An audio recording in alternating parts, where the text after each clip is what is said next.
Choisis la vie. Heureux ceux qui pleurent, ils seront consolés.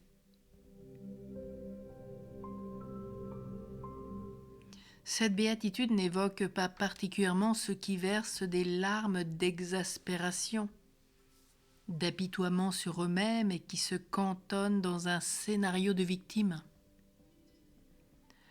Elle renvoie plutôt à ceux qui pleurent parce qu'ils ont mal, qui traversent leur souffrance avec Dieu ou qui ont un profond repentir du gâchis de leur vie.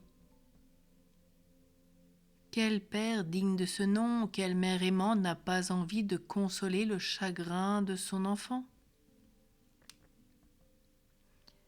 Sais-tu pleurer, laisser couler des larmes chaudes sur ton visage?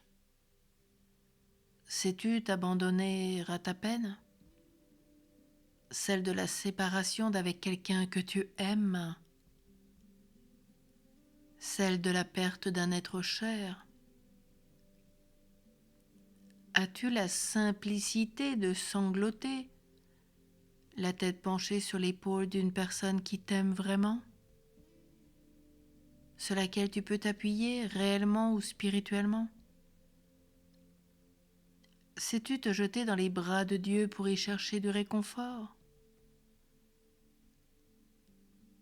Heureux celui qui a surmonté la fausse croyance qu'un homme ou un adulte ne doit pas pleurer.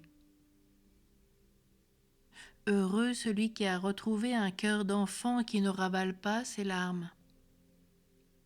Elles irriguent toutes les parties de sa terre aride, sèche, et permettent aux graines du royaume de fleurir en lui.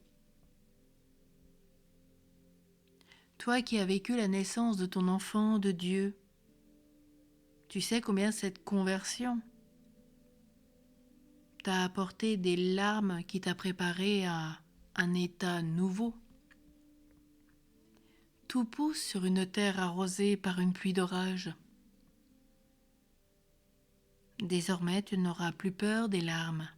Tu n'auras plus honte quand elles monteront aux yeux lors d'une émotion spirituelle, dans une église, devant une action charitable, le visage d'un enfant, le spectacle de la création, la perte d'un être cher. Heureux celui qui a retrouvé sa sensibilité, sa vulnérabilité.